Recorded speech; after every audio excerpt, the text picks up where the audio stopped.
Leitura diária da Bíblia. Hoje, dia 22 de junho de 2024, iremos ler dos capítulos 32 ao 35 do livro de Jó. Então esses três homens pararam de responder a Jó, pois este se julgava justo. Mas Eliú, filho de Baraquel, de Buz, da família de Rão, indignou-se muito contra Jó, porque este se justificava diante de Deus. Também se indignou contra os três amigos, pois não encontraram meio de refutar Jó. E mesmo assim o tinham condenado. Eliú tinha ficado esperando para falar a Jó porque eles eram mais velhos que ele. Mas, quando viu que os três não tinham mais nada a dizer, indignou-se. Então Eliú, filho de Baraquel, de Buz, falou: Eu sou jovem, vocês têm idade. Por isso tive receio, e não ousei dizer a vocês o que sei. Os que têm idade é que devem falar, pensava eu. Os anos avançados é que devem ensinar sabedoria. Mas é o Espírito dentro do homem que lhe dá entendimento, o sopro do Todo-Poderoso. Não são só os mais velhos os sábios, não são só os de idade quem entende o que é certo. Por isso digo, escutem-me. Também vou dizer o que sei. Enquanto vocês estavam falando, esperei. Fiquei ouvindo seus arrazoados enquanto vocês estavam procurando palavras. Escutei suas palavras com toda atenção, mas nenhum de vocês demonstrou que Jó está errado. Nenhum de vocês respondeu os seus argumentos. Não digam, encontramos a sabedoria. Que Deus o refute, não o homem. Só que não foi contra mim que Jó dirigiu as suas palavras, e não vou responder a ele com os argumentos de vocês. Vejam, eles estão consternados e não têm mais o que dizer. As palavras lhe fugiram. Devo aguardar agora que estão calados e sem resposta? Também vou dar a minha opinião, também vou dizer o que sei, pois não me faltam palavras e dentro de mim o Espírito me impulsiona. Por dentro estou como vinho arrolhado, como odres novos prestes a romper. Tenho que falar, isso me aliviará. Tenho que abrir os lábios e responder. Não serei parcial com ninguém e a ninguém bajularei, porque não sou bom em bajular. Se fosse, o meu Criador em breve me levaria. Capítulo 33. Mas agora, Jó, escute as minhas palavras. Preste atenção a tudo que vou lhe dizer. Estou prestes a abrir a boca. Minhas palavras estão na ponta da língua. Minhas palavras procedem de um coração íntegro. Meus lábios falam com sinceridade o que eu sei. O Espírito de Deus me fez. O sopro do Todo-Poderoso me dá vida. Responda-me então se puder. Prepare-se para enfrentar-me. Sou igual a você diante de Deus. Eu também fui feito do barro. Por isso não devo inspirar nenhum temor, e a minha mão não há de ser pesada sobre você. Mas você disse ao meu alcance, eu ouvi bem as palavras. Estou limpo e sem pecado. Estou puro e sem culpa. Contudo, Deus procurou em mim motivos para inimizade. Ele me considera seu inimigo. Ele acorrenta os meus pés, vigia de perto todos os meus caminhos. Mas eu digo que você não está certo, porquanto Deus é maior do que o homem. Por que você se queixa a ele de que não responde às palavras dos homens? Pois a verdade é que Deus fala, ora de um modo, ora de outro, mesmo que o homem não o perceba. Em sonho ou visão durante a noite, quando o sono profundo cai sobre os homens, e eles dormem em suas camas. Ele pode falar aos ouvidos deles e aterrorizá-los com advertências para prevenir o homem das suas más ações e livrá-lo do orgulho, para preservar da cova a sua alma e a sua vida da espada. Ou o homem pode ser castigado no leito de dor, com os seus ossos em constante agonia, sendo levado a achar a comida repulsiva e a detestar na alma sua refeição preferida. Já não se vê sua carne, e seus ossos que não se viam agora aparecem. Sua alma aproxima-se da cova e a sua vida dos mensageiros da morte. Havendo, porém, um anjo ao seu lado, como mediador entre mil, que diga ao homem que é certo a seu respeito, para ser-lhe favorável e dizer: poupa-o de descer à cova, encontrei resgate para ele. Então sua carne se renova, voltando a ser como a de criança. Ele se rejuvenesce. Ele ora a Deus e recebe o seu favor. Vê o rosto de Deus e dá gritos de alegria. E Deus lhe restitui a condição de justo.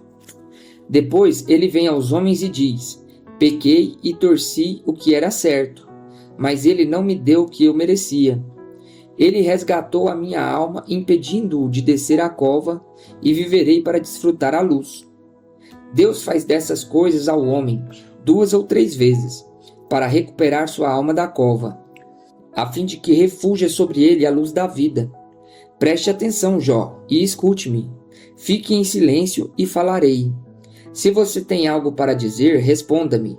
Fale logo, pois quero que você seja absolvido. Se não tem nada para dizer, ouça-me. Fique em silêncio e eu ensinarei a sabedoria a você. Capítulo 34. Eliú continuou: Ouçam as minhas palavras, vocês que são sábios. Escutem-me, vocês que têm conhecimento. Pois o ouvido prova as palavras, como a língua prova o alimento. Tratemos de discernir juntos o que é certo e de aprender o que é bom. Jó afirma: sou inocente, mas Deus me nega a justiça. Apesar de eu estar certo, sou considerado mentiroso. Apesar de estar sem culpa, sua flecha me causa ferida incurável. Que homem existe como Jó, que bebe zombaria como água? Ele é companheiro dos que fazem mal e anda com os ímpios. Pois diz: não dá lucro, agrada a Deus. Por isso escutem-me, vocês que têm conhecimento. Longe de Deus esteja o fazer o mal, e do Todo-Poderoso o praticar a iniquidade. Ele retribui ao homem conforme o que este faz.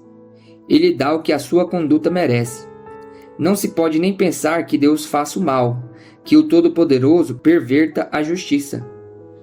Quem o nomeou para governar a terra? Quem o encarregou de cuidar do mundo inteiro? Se fosse intenção dele, e de fato retirasse o seu espírito e o seu sopro, a humanidade pereceria toda de uma vez. O homem voltaria ao pó. Portanto, se você tem entendimento, ouça-me. Escute o que tenho a dizer. Acaso quem odeia a justiça poderá governar? Você ousará condenar aquele que é justo e poderoso? Não é ele que diz aos reis: vocês nada valem? E aos nobres: vocês são ímpios? Não é verdade que ele não mostra parcialidade a favor dos príncipes e não favorece o rico em detrimento do pobre, uma vez que todos são obra de suas mãos? Morrem num momento, em plena noite, cambaleiam e passam. Os poderosos são retirados sem a intervenção de mãos humanas, pois Deus vê o caminho dos homens. Ele enxerga cada um dos seus passos. Não há sombra densa o bastante onde os que fazem o mal possam esconder-se. Deus não precisa de maior tempo para examinar os homens e levá-los à sua presença para julgamento. Sem depender de investigações, ele destrói os poderosos e coloca outros em seu lugar, visto que ele repara nos atos que eles praticam, derruba-os e eles são esmagados. Pela impiedade deles, ele os castiga onde todos podem vê-los. Isso porque deixaram de segui-lo e não deram atenção aos caminhos por ele traçados. Fizeram chegar a ele o grito do pobre, e ele ouviu o clamor do necessitado. Mas, se ele permanecer calado, quem poderá condená-lo? Se esconder o rosto, quem poderá vê-lo? No entanto, ele domina igualmente sobre os homens e nações, para evitar que o ímpio governe e prepare armadilhas para o povo. Suponhamos que o homem diga a Deus: sou culpado, mas não vou mais pecar. Mostra-me o que eu não estou vendo. Se agir mal, não tornarei a fazê-lo. Quanto a você, deveria Deus recompensá-lo quando você nega a sua culpa? É você que deve decidir, não eu. Conte-me, pois, o que você sabe. Os homens de bom senso, os sábios que me ouvem, me declaram: Jó não sabe o que diz. Não há discernimento em suas palavras. Ah, se Jó sofresse a mais dura prova por sua resposta de ímpio. Ao seu pecado ele acrescenta a revolta. Com desprezo bate palmas entre nós e multiplica suas palavras contra Deus. Capítulo 35. Eliú prosseguiu: Você acha que isso é justo? Pois você diz: serei absolvido por Deus. Contudo você lhe pergunta: que vantagem tenho eu e o que eu ganho se não pecar? Desejo responder a você e aos seus amigos que estão com você. Olhe para os céus e veja. Mire as nuvens tão elevadas. Se você pecar, em que isso afetará? Se os seus pecados forem muitos, que é que isso lhe fará? Se você for justo, o que lhe dará? Ou o que ele receberá de sua mão? A sua impiedade só afeta aos homens, seus semelhantes, e a sua justiça aos filhos dos homens.